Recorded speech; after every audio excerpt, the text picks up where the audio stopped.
वित्त मंत्रालय जूता व्यापारियों को एक बड़ी खुशखबरी देने जा रहा है और खुशखबरी ये है कि अब जीएसटी 5 से 12% होने जा रही है। हमारे साथ हैं द शू फैक्ट्री फेडरेशन के अध्यक्ष विजय शर्मा जी। क्या पूरा मामला है, जिस तरह से आप वित्त मंत्रालय गए थे, मंत्री से मुलाकात हुई, क्या निर्णय लिया गया इस मामले में? ये माननीय सुरेश खन्ना जी वित्त मंत्री से कल हम लोग मिले थे। उनके द्वारा ये बताया गया है कि सरकार ने 2500 रुपये बिक्री मूल्य तक का जो जूता है वो 5% पे करने का प्रस्ताव दिया है जीएसटी काउंसिल में, जिसकी आगामी बैठक 3, 4, 5 सितंबर को है। और हम सब व्यापारियों को ऐसा लगता है जिसकी घोषणा हो जाएगी। ये निश्चित तौर पे व्यापारी वर्ग, गरीब, मजदूर, दलित, किसान, छात्र सबकी सुनवाई सरकार ने करी है। और साथ के साथ अभी क्या था, आज की तारीख में जो हम टैक्स देते हैं 1000 रुपये बिक्री मूल्य तक का जो जूता है वो 12% की अवधि में आता है और उसके ऊपर जो है 18 में आता है और 15,000 से ऊपर का जूता 28 में आता है।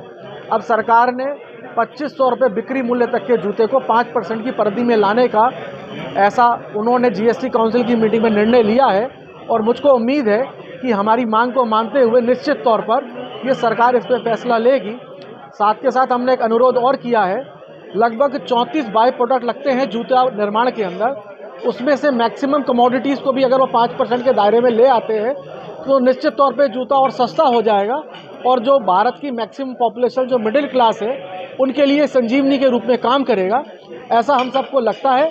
और आप सबके माध्यम से मैं मोदी जी और योगी जी की सरकार का बारंबार धन्यवाद करता हूं कि उन्होंने फेडरेशन की मांग को माना और उचित मांग को गरीब, मजदूर, दलित, किसान, छात्र के लिए उन्होंने इसके लिए सोचा।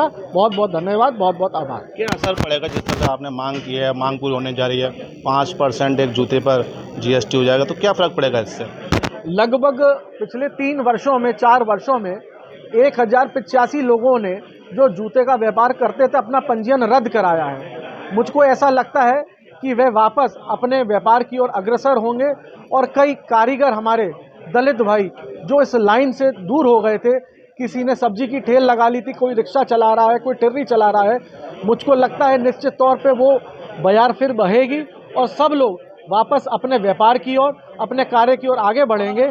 और जो हुनर है, जो संत रविदास जी के टाइम से चला आ रहा है, जिसमें उन्होंने कहा था मन चंगा कटौती में गंगा, मुझको ऐसा लगता है निश्चित तौर पे केंद्र सरकार ने जो उन्होंने सबको संदेश दिया, निश्चित तौर पे वो सत्य साबित करने की ओर अग्रसर है। एमएसएमई एक बड़ा संस्था है, उसने भी माइक्रो, स्मॉल, मीडियम 3 स्तर में व्यापार को रखा है। तो क्या लग रहा है कि जीएसटी जो अब लागू होगी 5 से 12%, जो छोटा व्यापारी है क्या उसको इसका लाभ मिलेगा, या जो बड़ा व्यापारी है जो करोड़ों में टर्नओवर है उसको लाभ मिल पाएगा? किसको मिलेगा इन दोनों में? देखिए, जो माइक्रो इंडस्ट्री है वो होती है जिनका वार्षिक टर्नओवर 5 करोड़ उससे नीचे है। स्मॉल वो है जिनका 50 करोड़ और उससे नीचे है। मीडियम उससे ऊपर है। ये जो योजना सरकार लाई है ये निश्चित तौर पे माइक्रो और स्मॉल के लिए ही लाई है। मीडियम एंटरप्राइज तो ऑलरेडी वो बड़ी यूनिट्स हैं, उनको कोई फ़र्क नहीं पड़ता है।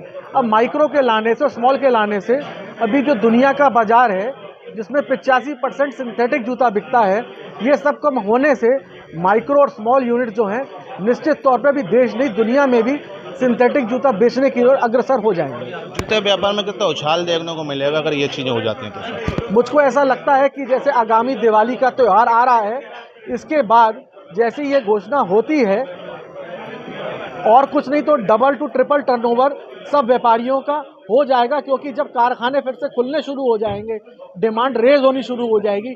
अब तक दिल्ली की मंडी ने आगरा की मंडी को शांत कर रखा था, क्योंकि आगरा का जूता आर्टिसन वर्क है, हाथ से बनता है और इसके अंदर एक कारखाने के अंदर, छोटा कारखाना, 50 से 100 लोगों को रोजगार मिलता है। वो रोजगार फिर से सृजन होगा, फिर से उत्पन्न होगा। दिल्ली के अंदर इंजेक्शन का जूता बनता है, 5000 जोड़ी जूता 5 आदमी बना सकते हैं।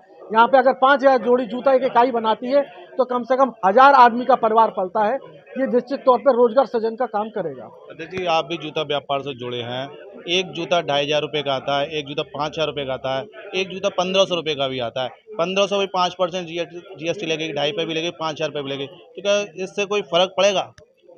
अभी तक जो है 2500 रुपये बिक्री मूल्य तक का जो जूता जो अब बिकता है और बनता है, उससे फ़ायदा हमारे को ये होगा, जो हमारे दलित समाज के भाई हैं अब तक जो इस व्यापार से दूर हो चुके हैं, अब उनको फिर से हिम्मत बनेगी कि वे महंगे से महंगा जूता आगरा का जूता देश और दुनिया में पहना जाता है और हमारे लिए तो गौरव की बात है।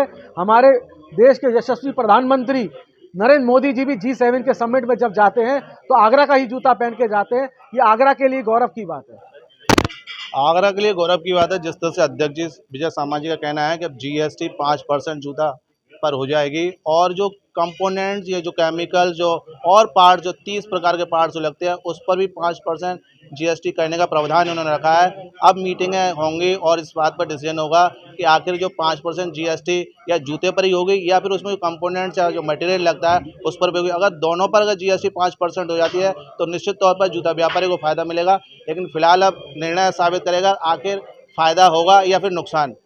780 न्यूज़ के लिए भगवान सिंह के साथ गीतम से।